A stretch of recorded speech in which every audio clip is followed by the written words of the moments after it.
It is Tuesday, December 10th, and you're listening to another edition of the Boiler Breakdown, or maybe you're watching live on Facebook and Twitter. Andrew Eiler's back this week with us. We missed you last week, Andrew. Yeah, I missed you guys, but I didn't want to talk about that Purdue IU football game anyway. So. I don't blame you. It wasn't fun to rehash. It wasn't even fun to recap the season, but Aaron Lynch did a good job filling in for you. So yeah, he did. I watched. Enjoyed it, but we appreciated him filling in and his bold predictions that backfired on him big time, picking Notre Dame over Maryland and Georgia over LSU were the two bold ones I remember off the top of my head. So, Webby, how are you tonight? I couldn't hear you. Nope. Uh-oh. It looks like he is having some technical difficulties. Stay muted. I hear him. He's left the room. Technical difficulties, but Andrew, we don't need him. I was already yesterday prepared. I'm like, okay, we're just going to cover basketball. You know, there's a few football notes here and there we can cover. And then, boom, yesterday afternoon, kind of a bombshell. At least I didn't see it coming. The news that Purdue defense coordinator Nick Holt has been let go. Yeah, I was pretty surprised. I don't know. I kind of thought Holt. Check. There you go. You're good now. There we go. Talking about Nick Holt, Webby. Didn't miss much. No. Other than that, I was surprised to an extent that I thought Braum and Holt were kind of that Holt was kind of one of Braum's guys, and I thought he'd get one more year, kind of show improvement. Year 4 when he doesn't have injuries, he's got Neal back. I mean, year 2 of Karloff, so they'd get one more year. But kind of looking back, I think there must have just been more there, but like just differences between Braum and Holt personally, I think, or just their coaching styles, kind of going back to those first couple of games when it was clear that Braum wanted Holt in the press box, and it was pretty clear Holt did not want to be in the press box. And I don't know. It's kind of exciting to go through, see what it could be, I guess. Now looking through options and talking about that, so I'm kind of excited to see what he does from there. But technical. So. You know, it was one of those things I kind of agree with you. I thought he'd get one more season, mainly for the injury aspect of it. But the defense did get worse as the season went on. But to your point, Braum and Holt have been together for 6 years now, at least as a head coach and defensive coordinator. But there seemed just to be some friction all year long. Started in that Nevada game or before it maybe, of rumors of those two getting into in practice. Then he was up in the press box, then he wasn't. And I know I've mentioned this on the podcast, and I've spoke to you guys about it in text messages and stuff. It seemed like after every loss, Braum was really hard on the defense in post games, like comments, really hard. And every time I'm like, man, I don't know if Holt's going to be back next year, just how he was talking. But it still came to a surprise to me because on Twitter and all over social media last week, he was hitting the recruiting trails. Mm-hmm. He was in Mississippi. He was all over the place. And even Tom Dienhart this morning on 101.7 The Hammer on the morning drive show with Jared Jesselitis and Kyle Charters, they had him on, and he said, you know, when you're around Holt Sunday during their annual Kiwanis football banquet, you couldn't tell that. I mean, if he knew he was going to get fired, he sure wasn't showing it. And I wasn't expecting anything. Are we sure he was fired? I mean, are we sure it's not mutual? Maybe they both just agreed that, like, it's time for them, that maybe they had some more clashing and, like, it's time for us to go do something else. And maybe he was out and he was talking to his guys saying, like, hey, I'm not going to be at Purdue, but, like, it's still a great place and you need to stay. It could be. Personally, I don't know. The only reason I don't think it was that is because we never got a quote or a comment from him. I feel like if it was mutual, maybe he would have said something. Just kind of how Braum worded his statement. Yeah, I guess I didn't see Braum's statement. I just saw the Gold and Black, that article. They talked about how he wouldn't be coming back, but he said something on the lines of that. He enjoyed coaching with Nick Holt over the last few years. He's a great football coach, and he wishes him and his family nothing but the best, or something along those lines. So, Webby, what are your thoughts? I mean, I was kind of like you, I thought he would get at least one more year, mainly just because of the injuries. It definitely came as a shock when I read it. But then I also, at the same time, it was shocking, but also, again, it was kind of not all that surprising because we kind of saw, I mean, really since 2017, the defense regressed every single year. Each game, it just felt like, there was something wrong with the defense, whether it was, not playing too as aggressive or whatever it was. And I hope it was they went out on good terms, but I'm thinking it probably wasn't that at all. I think it was more on Brom's side, just wanted to make a change. Kind of worried because, I mean, I feel like this. You'd think they'd want to bring in someone to develop, but Brom doesn't have time to bring in someone to develop a defense. He needs someone who's proven now, and I don't really know, who's going to want to come, but we'll see. Go ahead, Tim. No, go ahead, Andrew. Nope. I guess what I think is interesting when you talk about Brom being critical of the defense, it seemed like, I know he was critical of the defense as a whole, but it was almost more like he singled out the secondary for playing like all the soft cushions and things like that. And yes, Nick Holt is the co-defensive coordinator, but linebackers and line, and Anthony Poindexter, the other co-defensive coordinator, safeties coach, and they have a defensive back coach, and who Brown, I can't remember his first name. Right, his name Brown. What is He came from Auburn last year. Remember that? Ray Brown, maybe. Right? Yeah, that sounds right. So that's why it kind of seems like there's maybe more of something more than just unhappy with that. I think there's just something with the relationship between the two where they just decided good time for them to split. Yeah, it'd be interesting. I know, Purdue's out there recruiting hard with signing day next week. Want to make sure they got all their bows tied with all the recruits. You want to make sure you keep everybody intact, nobody jumping. I know Brian Newbert said Clyde Washington and Ben Kroll were still solid with their commitments, even in the wake of the coaching change. So that's good news. I like Nick Holt's fiery in his intensity and how animated he was and everything. But the one thing, and I'm not going to act like I know all the X's and O's of defense in football because I really don't, but I thought his defenses were always really good when he was aggressive. Yet late in games, he was never aggressive. He would be conservative, and it hurt Purdue bad. I mean, because they talk about that second half of that Penn State game when that seemed like they were kind of turning the corner. They played aggressive for a few weeks, and they did do pretty well for 2.5, 3 games. And then kind of since that, when Purdue was kind of back up against the corner, they were in. Aiden O'Connell had those game-winning drives, but it seems like all of those games, the defense had a chance to kind of seal it and didn't come up with the big stop that they needed to. And that was kind of a pattern for the last couple of years. It seemed like where the defense had a chance to kind of win the game and didn't. And then it came down to O'Connell this year, taking Purdue down and finishing the game, fortunately for Purdue, a couple times. But kind of agree, yeah, they had defense. I don't know, just didn't come up clutch. No, and it stemmed back to 2017. I mean, they had that Nebraska game at Ross-Ade. Defense kind of struggled last year. I'm trying to think if there was any game last year. I don't know. Wisconsin, probably. I don't know.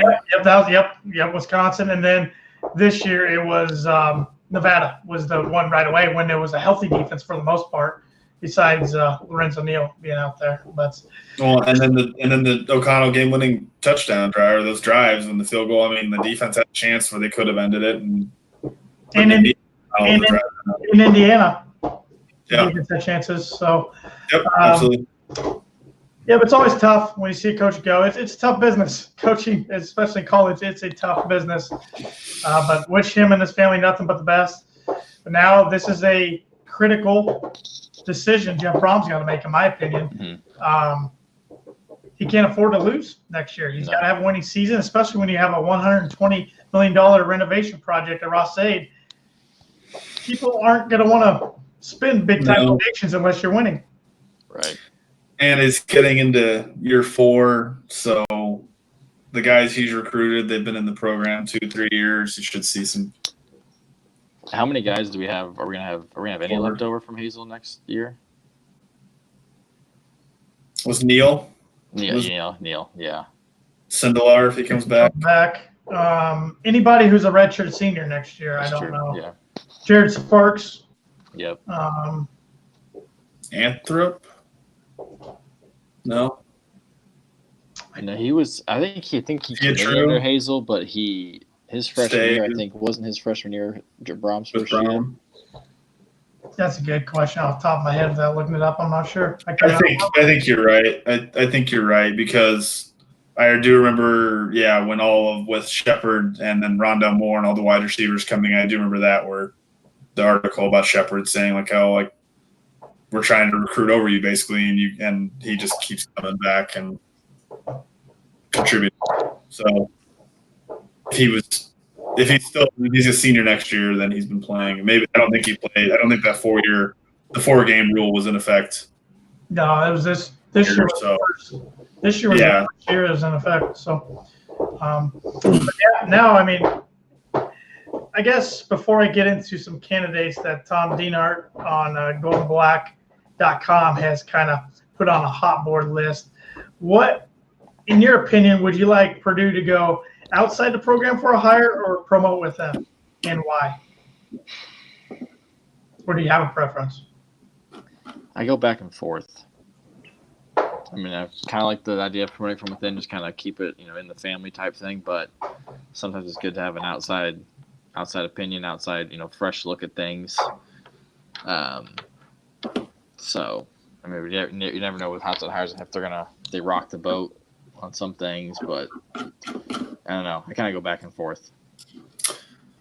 I'm kind of with you. I guess I don't know that much about Poindexter, so obviously I think he'd be the one they'd promote from within if it is. But he was defensive coordinator at UConn, right? When he got hired. I do know that's about all I know about him. But I mean, I haven't seen him. I mean, all you see on the sidelines is Holt because he was so animated, and I mean, he was fiery and fun to watch. But I wouldn't mind seeing like somebody who's kind of known for recruiting and kind of somebody from outside who would kind of just be a new perspective and just a really good recruiter to kind of help. Be open to Brock's back.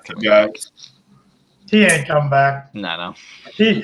I've seen some people on the message board saying let's bring him home. He got a pretty good gig for himself at Illinois State. Yeah. I think he's still holding a grudge against Purdue, and rightfully so for him. Yep. But I think it's an attractive opening that Purdue has. You can come into a situation of a program that I think is on the rise, even though they had a bad year this year. It looks like it's got bright days ahead. And Nick Holt was believed to make anywhere between $650,000 to $700,000. That's a pretty good salary for a defensive coordinator in the Big Ten. Yeah. And if you think about it, I mean, potentially you're going to have Lorenzo Neal back, who's by some has been called the first or second round NFL pick. He is coming back. He's not potentially coming back. But I mean, okay, if he plays, I mean, he was supposed to be back this year too, so I don't know if you can count for sure that he's going to play or not. I mean, we thought he was going to be back for Nevada or TCU. No.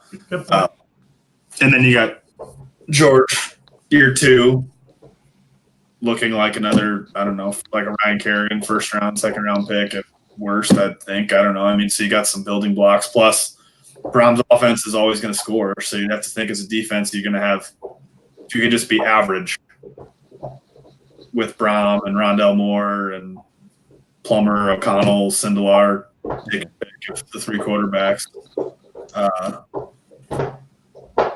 and have some time. So I agree. I think it should be a good opening. Well, looking at this list, I'm going to go down the names he's listed here. A few of them pop out to me, including the first name on the list, Tracy Claeys. Purdue fans and Big Ten football fans might remember him. He was the head coach at Minnesota after Jerry Kiel stepped down. And he went 9-4 at Minnesota, and then they fired him to go get PJ Fleck. He's been the defense coordinator at Emporia State, Southern Illinois, and Northern Illinois under Jerry Kiel.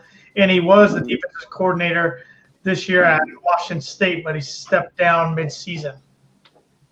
Why? I don't know. I don't know. Personal or something? I don't think it was health reasons. I don't know. Yeah, I don't know if it was just him and Leach not getting along or what, but he's only 50 years old. Yeah, I always thought he did a good job in Minnesota with their.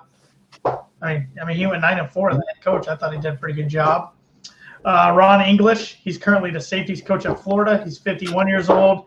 He was the defensive coordinator at Louisville in 2008 when Braun was an assistant there. He's also coordinated defenses at Michigan and San Jose State, and he was most notably the head coach at Eastern Michigan from 2009 to 13.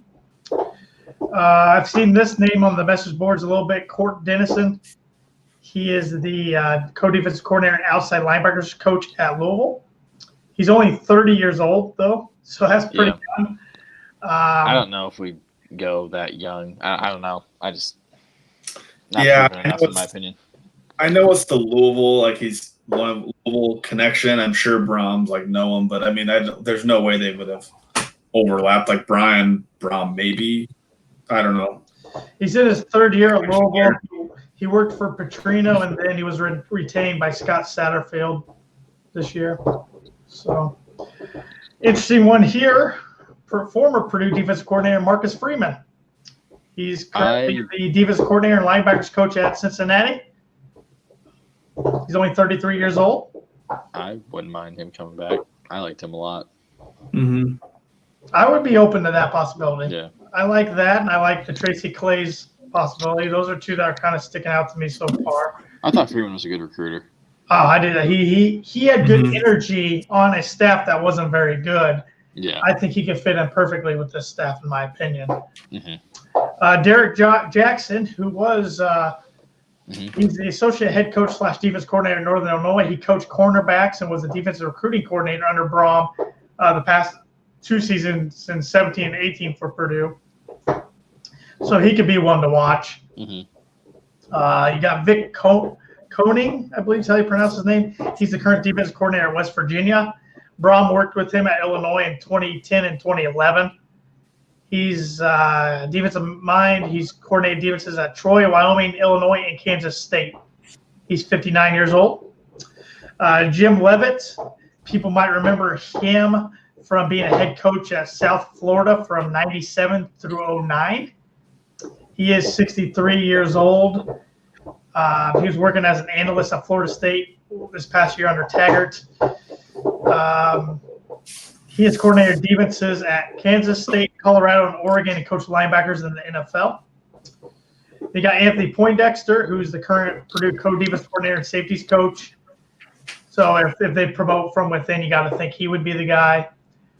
Paul Rhodes, he's a defensive backs coach at UCLA. He has coordinator experience at Pitt, Auburn, and Arkansas. He's 52 years old. And he's working for Chip Kelly right now, of course. And then Peter Sermon, he's co-defensive coordinator and inside linebackers coach and associate head coach at Cal. He's 42 years old. He was defense coordinator at Louisville in 2017 under Bobby Petrino. He also ran the defense at Mississippi State in 2016. He was also a good linebacker at Oregon, and he played in the NFL. So those are the guys on the hot board, according to Tom Diener.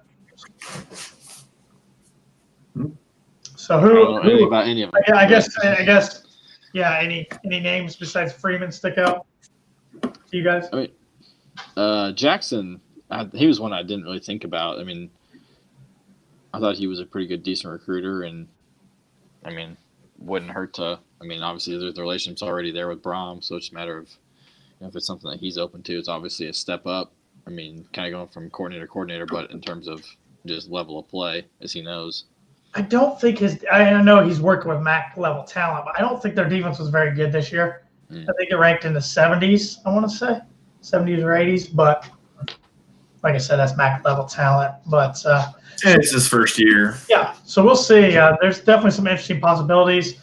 You know, of course, the message boards have thrown out names like former Rutgers coach Chris Ash, former South Florida, Texas, and Louisville coach Charlie Strong. I think those guys might end up being D coordinators somewhere, but I doubt it would be at Purdue. I think they're going to go for Charlie Strong in connection to the Ole Miss defense coordinator opening. Chris Ash. There's some rumors maybe Michigan State if D'Antonio wants to get rid of their current defense coordinators. So we'll see. I mean, I'd be open to either one of those guys if they want to come in. They definitely are defensive-minded guys, big names. around college football, but we'll see. Be a splash, kind of a splash hire, yeah. It's interesting when this stuff happens. Under Joe Tiller, it didn't happen a ton, but Jim Chaney left. He had to find a replacement offensive coordinator. And then under Danny Hope, they replaced the defensive coordinator a couple times. Mm-hmm. And then Darryl Hazel, of course, they replaced coordinators. So it's interesting when it happens, but big decision to make. Do you guys think it happens pretty quickly or just get drawn out a couple weeks? I hope it happens quickly just because you got signing day coming up. I mean, signing day's next week?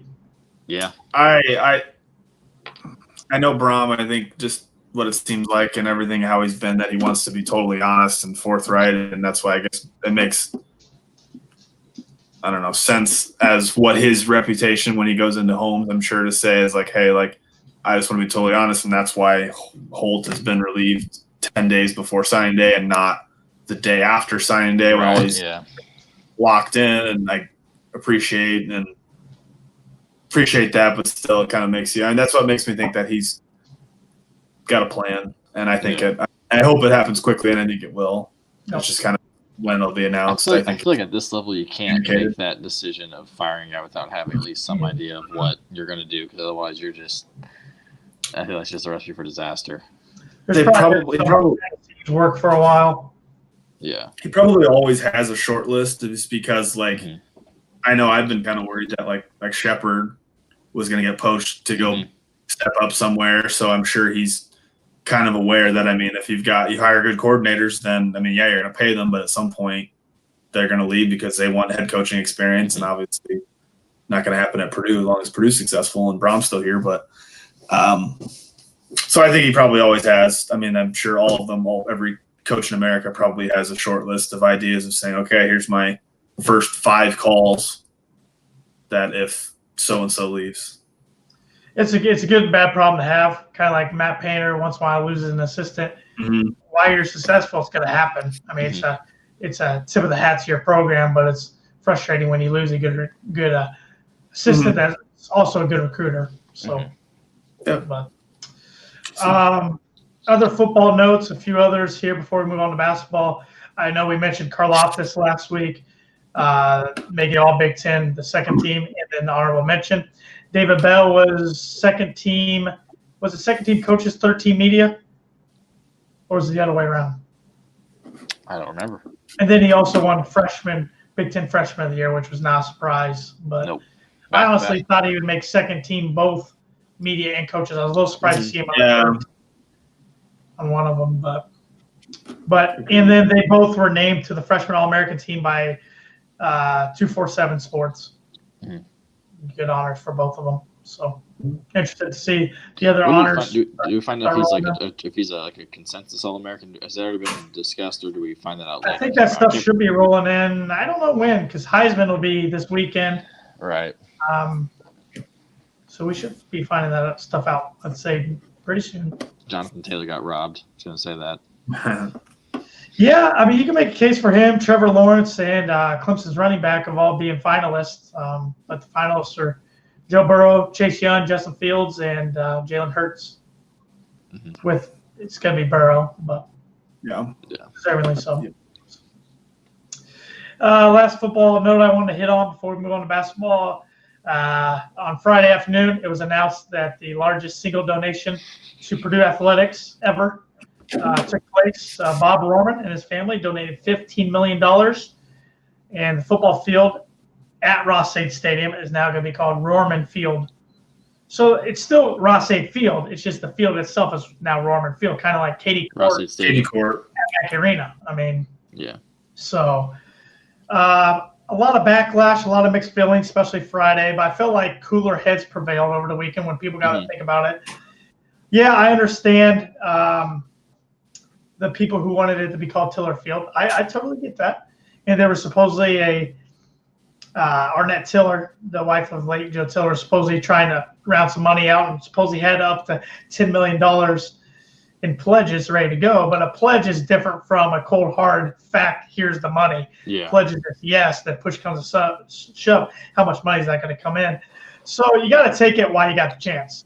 And $15 million is a big chunk of money that will go towards Purdue Athletics and the Ross-Ade renovation. So Mhm. in the end, I got no problem with it. And I'm not from the Lafayette area, but I know Bob Rohrman auto dealerships, they do a lot for that community. And they were founded in the Lafayette area before they branched out and became the 36 or 38 dealerships across Indiana, Illinois, Wisconsin, etc. So they do a lot to the Purdue and West Lafayette and Lafayette communities. So, maybe it doesn't sound the best, but I don't have a problem with it. No, I was one of those people that when it was announced, I was pretty pissed.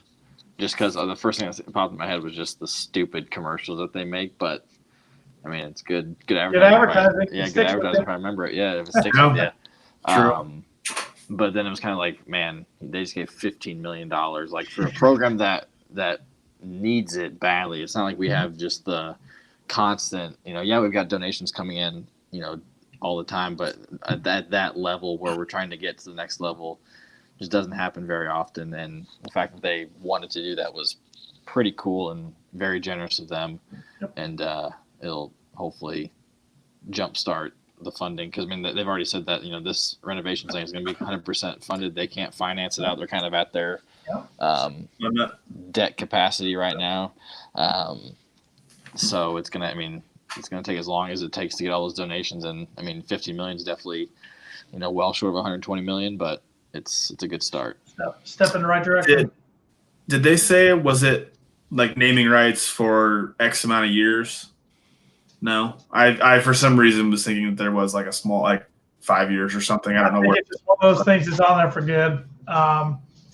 But I'm guessing if the price was right, if somebody really wanted to put their name on the stadium for the right price, say they want to do it for $105 million right now, they'd do it. They would do it. Mm-hmm. I'm guessing. Boiler Breakdown Stadium it is. All right. I can contribute $5.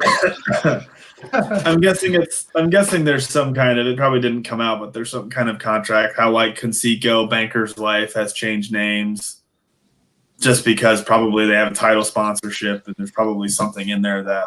But I wonder with like the naming and like the family with Ross-Ade, like with a Mackey, like what that, because I'm sure there's been people who have come forward saying, hey, we'll pay you X amount if you name the basketball arena after us or whatever. But maybe that price is just too high, but I'm not sure what kind of agreement they've got, or if there's really anything. So that was one of the things I saw on the board. People were like, well, can't wait for Purdue basketball to play, at whatever random name arena. I feel like that's far ways away, but I mean, never know. I think it just depends on what's set in stone in the original contract. There might be writing that from, from the families of the Ross family or the Ade family that say you can't change it. I have no idea.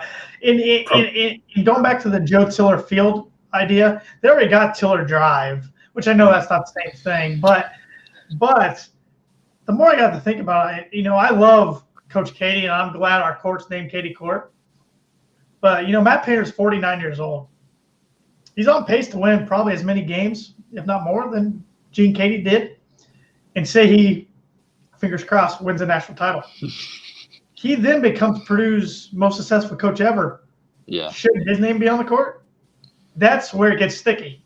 Naming after players or coaches, because those players and coaches might not always be viewed as the best or most successful in those programs. So that's where it gets. But at the same point, it's kind of like, okay, if Katie hadn't been so successful and built the foundation and had the history, right, then Painter, or the same thing with Tiller, say Purdue goes to a Rose Bowl and back-to-back years or something like that in 2022 and 23 with Brom, and now Brom is Purdue's coach. Same thing.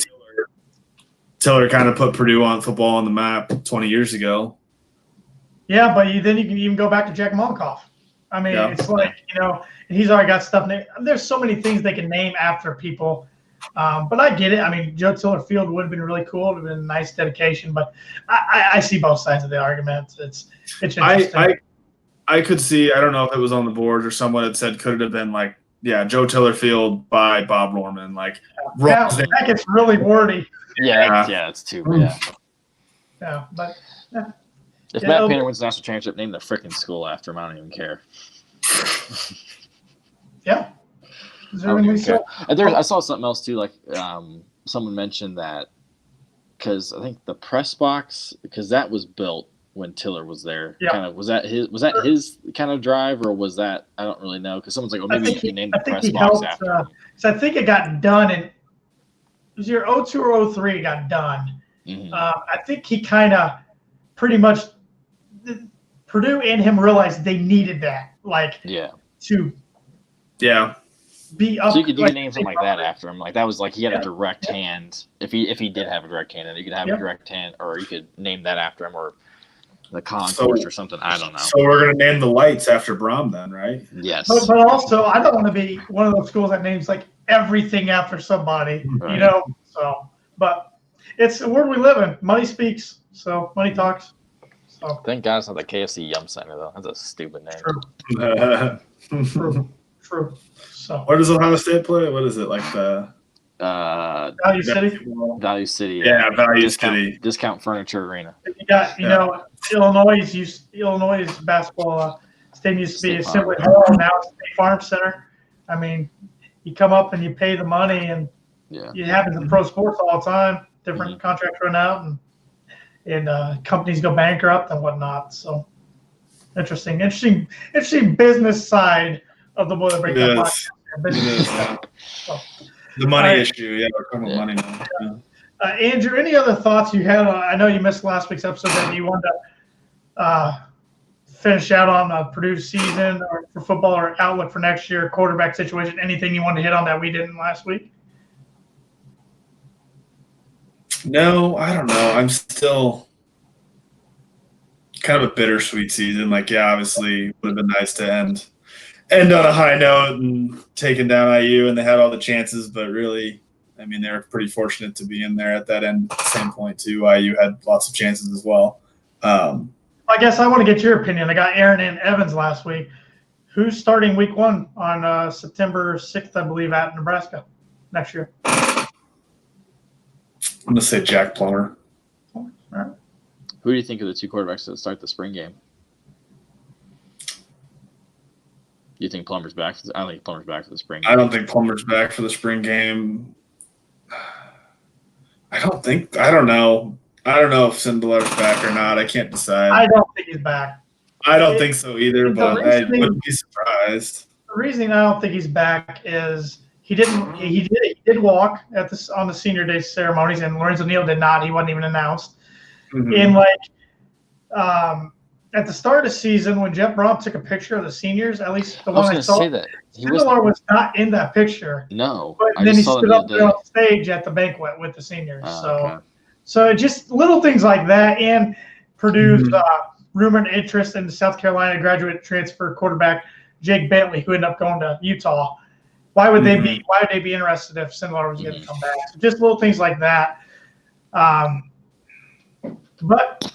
I don't know. And maybe he comes back and plays football somewhere else next year. But if I had to put a bet on it, I think he's retiring from football. But we'll see. I'd love to have him back. I'm a big Sindelar fan, but I think he's a special talent. He just unfortunately can't stay healthy, and I think he'll be like 24 next football season. Yeah. He's getting married in April, so. Yeah, I think he's probably just had enough. Beaten up. A lot of injuries. It'll be interesting season. Does the quarterback committed Mike Alamo? Is that who it is? Did I say his last name? Alamo. Is he an early enroll? Like, is he going to early enroll? Assuming he didn't flip now that Shiano's hired there. I mean, nothing's happened. So I think it's pretty solid to Purdue from what I've been if it was going to happen, I think it would have already happened. But all of our New Jersey guys are pretty solid. At least we can hope. So I don't. What other quarterback is on the roster? If Plummer's not healthy, if it's O'Connell and Pafari. You guys call me crazy, but I think O'Connell's the guy. You think so? I wouldn't be upset about it. I'm good with either option. I think they both do things well. I think Brom really likes the mobility that Plummer can bring.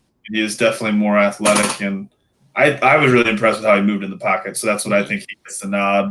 I mean, I agree. O'Connell looked really good, and I'd be very. I mean, he's just like the way he throws the ball, and I like his quick decision. Exactly. Yeah. But either way, Purdue should have an experienced quarterback next year. And Two. who's to say that Brom doesn't have a package for maybe he starts O'Connell has a running package for Plummer, or maybe they get Malik Hornsby and they have a running package for him or something. Mm-hmm. I mean, I think I said this a couple weeks ago. I think it's going to be like it could be like where Brahman was with Sindelar and Blau 2 years ago. Kind of rode the hot hand. They both play. Well, we know he doesn't have a long leash for quarterbacks, so I mean, yeah. Mm-hmm. But it will be interesting. But I mean, whoever the quarterback is, they're going to have tons of wide receiver weapons, and I mean a pretty good tight end. And I mean, yeah, we lose Hopkins, but Payne Durham looked pretty good too. So, and I thought the offensive line, they weren't great at the end of the year, but they improved. I thought. A lot of young guys that are unproven, but I think somebody's going to figure it out. Barring injuries, I think 2020 should be a fun season. It's going to be a tough schedule, but I think it should be a fun season. But I think that every year. So. I know. I was just saying, what did we say 6 months ago? I feel like we said who would have ever thought? Oh, man, it'd be exciting. Have all the injuries we did at the key position. Yeah, I know. Yeah, our predictions were way off, but that's okay. We'll do them again next year. So, all right, let's talk some basketball, shall we? Yes, sir. Good basketball. Yeah, good week of basketball for the Warriors last week. Started off Wednesday, AC Big Ten Challenge. Just stopped at the time number 5 Virginia, the defending national champions, by a score of 69-40. Woo! Never in doubt. Who wants to take it? First comments. That was really fun. Can we shoot that all the time? Well, we proved that we can't because the next game was pretty freaking boring. Tanner, you and I were both there. That was special. I mean, Mackey's a pretty awesome place. Didn't get as loud as it has in the past. It was up there. I think 122 decibels was that the highest that was recorded during the game. I think, if I read that right. But just kind of from the get go, the offense was clicking. I mean, we saw. I know we kind of talked about it last week, where we were, after the performance in Florida, we said he should definitely bench Wheeler and no Joe. There'd be no way he would do it, and lo and behold, he did it. I was pretty surprised. Yeah, they started Williams and they started Sasha, and Sasha was phenomenal. I mean, that was nice. I think that's really was the key, was him just getting off to a hot start, kind of contagious, that shooting, and it proved to be too much for Virginia. And it was kind of those things where at halftime I was like, man, I don't know if Virginia's going to be able to have the shooters to get back into it. I mean, of course, when the game started and Diakite hit that three, I was like, oh my God, I can't believe this guy can hit threes now. Of course he did. Yeah. That was one of the louder boos. Yeah. That was the loudest non-conference opponent boo I've ever heard, easily. Yeah. One of the louder ones I've heard outside of like Indiana and Michigan State. He was loving it too. Oh, he was loving it. But I mean, he's a really good player. Mm-hmm. He really improved his game. But being able for us to shoot, I did not know if they'd be able to get back into it. They never really played full court pressure. They would sort of pressure the ball up kind of full court, but nothing like we saw with VCU. And they're more of a half court pressure defense. Yeah. Very fundamentals. They got us down in the shot clock multiple times. We were able to score out of it, which was nice, something we haven't really done. All around, it was just a really great performance, and our defense was suffocating. Even I know they're not a great offensive team, but I mean, you held a team to 40 points. Yeah. And it really was like in the mid-30s until the walk-ons got in there and gave up a few more baskets. But although I will say, I'm blanking on his name, but they had one kid. I feel like every time he hit a shot, he was fading away or something, but he only hit tough shots. They're a good team, and they proved it by following up the game by beating North Carolina. So I think that'll prove to be a pretty good win. And they're going to get their second leading scorer, Braxton Key, back sometime. Mm-hmm. They're missing him. I mean, he wasn't worth 29 points, but they were missing him. That we should add that in there. But as far as game day atmospheres and crowd level, that was one of the loudest crowds I've ever heard of Mackey. I think it was number 6 loudest ever on the decibel meter. But I had a friend of all of ours there at the game with me. He's been to Mackey Talk 10 or 11 times. He said he had never heard it that loud before. Hmm. He had trouble hearing me a few times. He was right next to me, so I thought that was pretty cool. But he was telling me, we were talking after the game, he still doesn't think Mackey's an environment that opponents get intimidated by. He thinks it's just more of an environment that Purdue gets pumped up with. What do you guys think? What's your opinion on that? Why does he think? Is it because there's the fans are not right on the court? I mean, it's kind of elevated. You didn't give me any reason why. That would be like, I can see maybe just the reputation just isn't. I mean, I feel like Mackey's getting more and more love as the years go on, especially just with the respect that comes with Coach Painter. But I just feel like, I think it's just more of I mean, when you say when you know you're going to Duke, you know exactly what to expect. With the Cameron crazies. I mean, even places like Assembly Hall, you just know there's a lot of people there. It's gonna be rowdy. They're a big basketball school. I think you just kind of, for whether it's true or not, I think just kind of the reputation that some of these places have just been given over the years. And I feel like Mackey just isn't there quite yet. I mean, it's not right that it's not, but I just feel like it doesn't have a reputation of being we gotta go play in Mackey sort of thing. Unless I think for conference play, people get it, but I think for out of conference, it's a little different. Just because I feel like it's just not getting the respect that it deserves.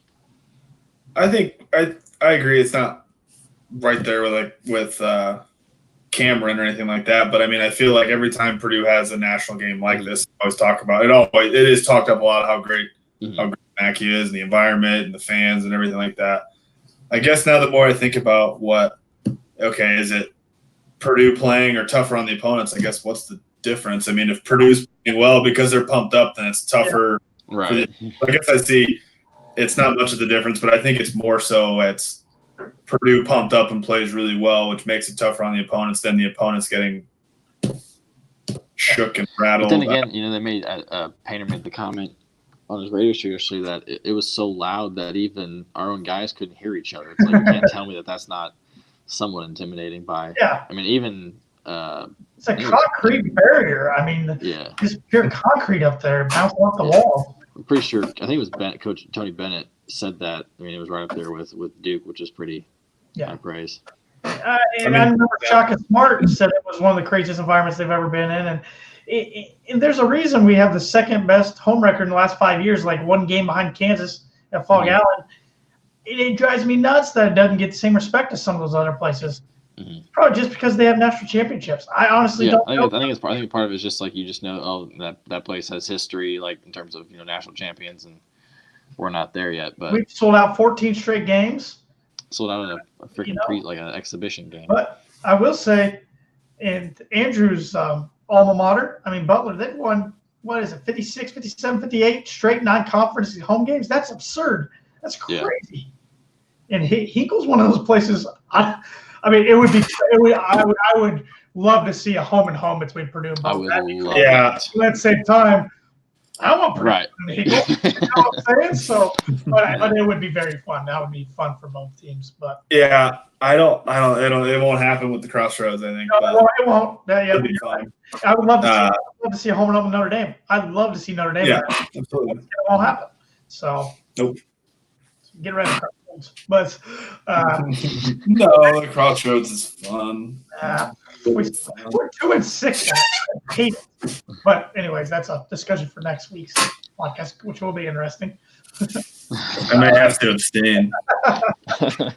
But now Mackey's a special place to watch a basketball game. It's fun, and it's cool when you see people, friends of our Bowl Sports. He posted a quick cast where he was talking about, there was someone on Twitter who was mentioning how, I don't think they had any affiliation with Purdue, but they said that Mackey was a bucket list item, which is man, that's, as a former student and someone who's been going to been lucky enough to go to games since I can remember. I always try not to take it for granted that we get to watch games in that arena. It's still, I consider it one of my favorite places on earth just because it's so many memories and a lot of fun to go there, and it's just something special. Mm-hmm. Do you guys remember kind of when it changed, or do you have because it wasn't always like that with you. I remember going to games with my dad after like a weeknight, and we'd I don't know, I'm sure it was a non-conference, but it was 2/3 full or half full or something like that, and that just doesn't happen now.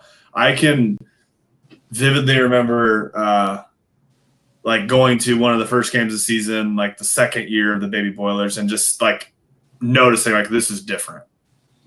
I think since then it's just been different. The entire environment, the whole program. I think there's really two. It's kind of what you explained. One for me is the Duke game.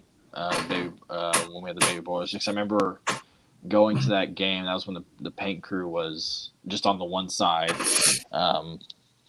and just seeing that they had literally filled in the aisles. Like you could not see the stairs in the student section. I thought that was like it was something like, wow, this is big time. And then, unfortunately for us, when we were in school, it was not all that fun just because we sucked.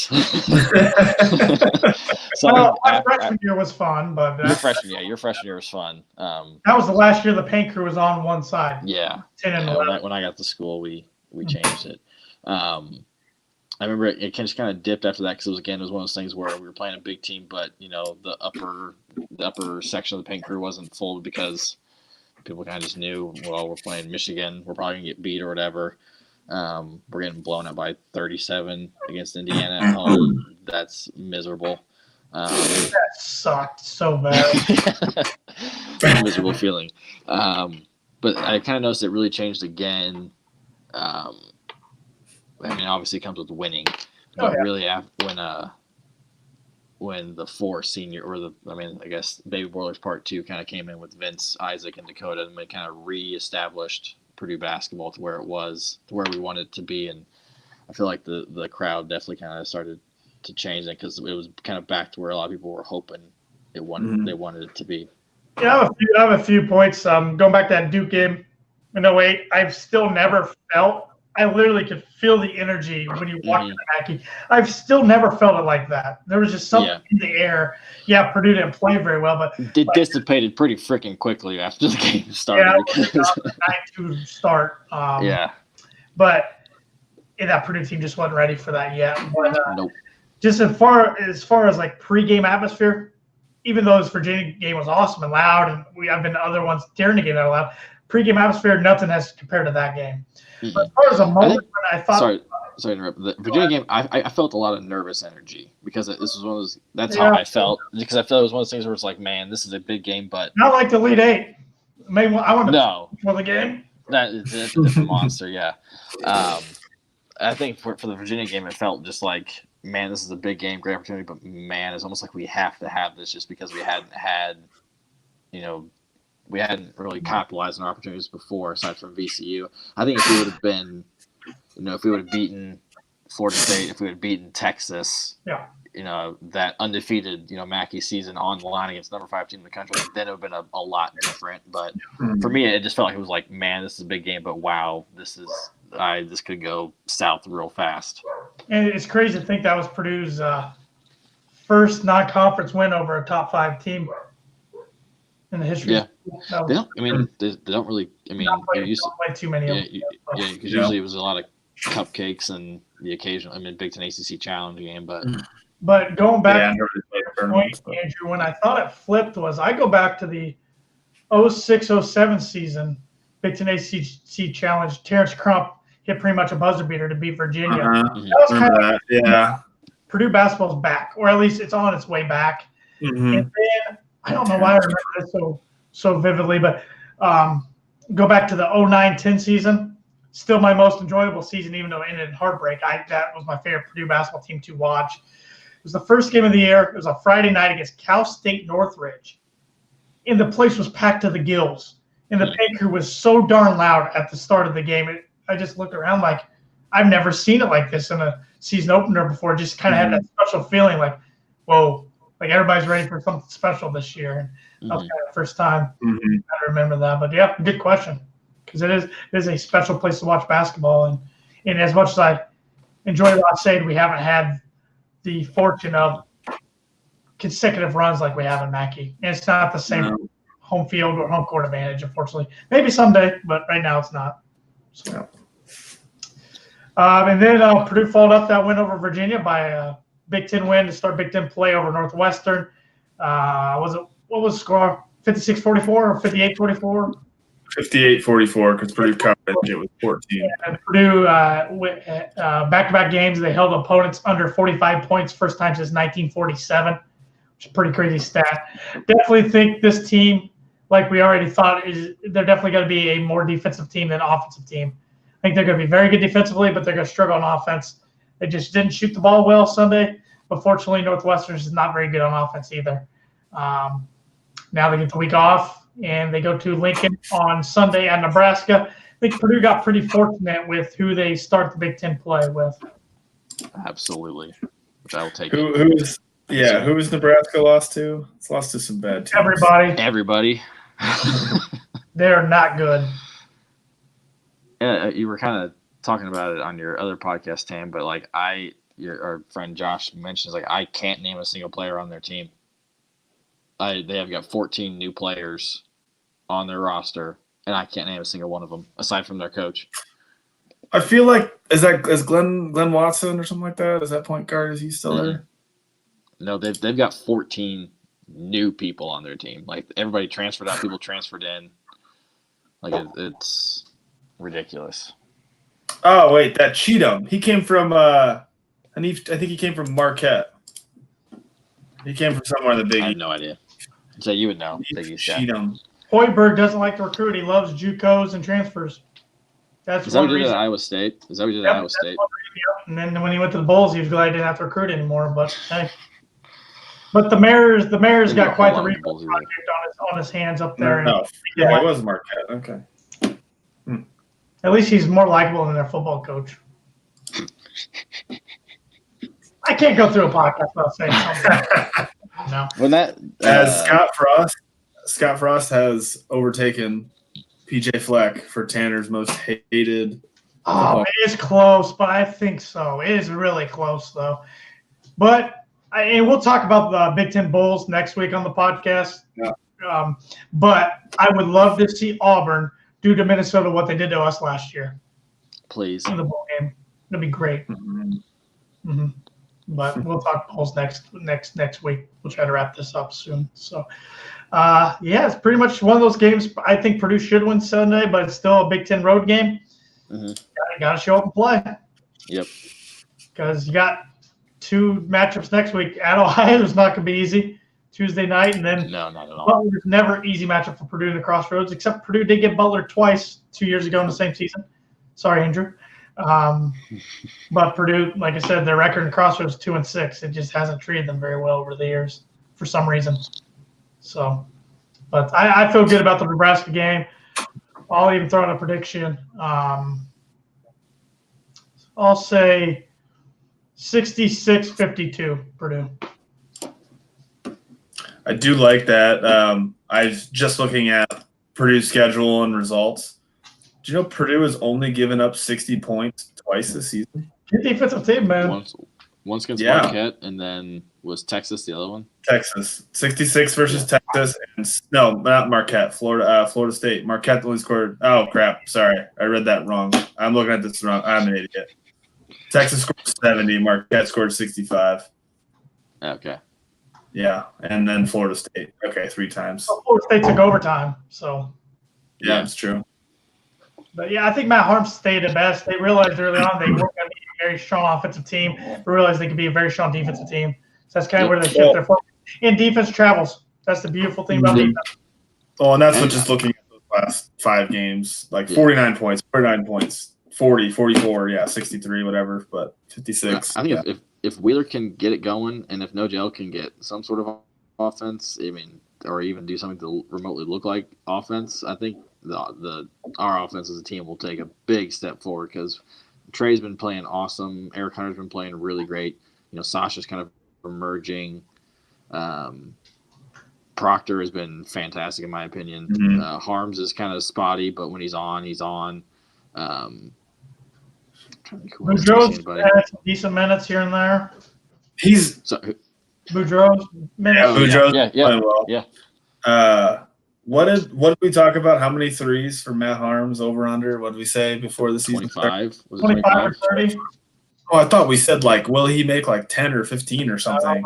It was. Or was it will he make 25? I think Eastern was 10. Okay, like I was thinking 10. I'm like, he's already hit like 6. The Harms was like make 25, I think it was. Oh, Yeah, that's what it was. Yeah. But yeah, Wheeler and Eastern just got to get their confidence going. Eastern's playing outstanding defense. That's why you got to have him out there. He's so inconfident he won't even shoot the ball. And Wheeler, according to my dad, when he came out for warm-ups in the second half, he missed 7 straight threes. He just can't find it. But he's gonna have to get out of that funk soon, because I don't like comparing some players to certain past players, but he's kind of starting to remind me of Anthony Johnson a little bit. I was thinking the same thing. I thought that earlier. I was like, man, I hope to God he doesn't transfer. But yeah, I was like, man, I hope to God he's not turned into Anthony Johnson. Just Anthony Johnson was like a top 40 player in high school. Potential, redshirted, and they just never. Yeah, I showed potential here and there in games. He just never came to whatever I thought he was going to be. I don't know. Hopefully I'm wrong. I mean, we really need Aaron, because I think he can be a special player. But so, and plenty of time left in the season, so we'll see. Yep. Any closing thoughts? Just win by double digits on Sunday. I'll That's all I care about. Get ahead early so we can. Yeah, make it quit. Yep, I agree. Unlike this Northwestern game, yeah, that was a boring game to watch. The presentation on the Big Ten Network is boring. Bardo called the game. I don't like when he calls games. I kind of mind Bardo. Yeah, I'm not big. He's so arrogant about himself. He was the sixth man on that team. It wasn't even like he was a starter on that flying Illini team. Teach their own. So, and the Boiler Breakdown this week is brought to you by Schroff Landscaping Nurseries, like it is every week. Give them a call at 574-223-2769 for all of your landscaping needs. It's a little cold for landscaping this time of year, but you can always design and get ahead of the game for 2020. Give them a call at 574-223-2769. And make sure to like us on Facebook and follow us on Twitter and Instagram at BoilerBreakPod if you haven't already. And tell your friends, especially your Purdue friends, about our podcast. We appreciate everybody who views and watches and listens every week. And listen and subscribe on any platform you listen to your podcast at. Wherever you get your podcasts, we're on there. And if we're not on there, let me, Evan, or Andrew know, and we'll try to make it happen. So with that said, we'll be back next week for, I think it'll be our last podcast of 2019 next week. I think we'll take Christmas week off. Too busy with the holidays. So we'll be talking Crossroads Classic and Big Ten Bowl games and a bunch of stuff next week. So boiler up, hammer down, and beat the Cornhuskers. Boiler up.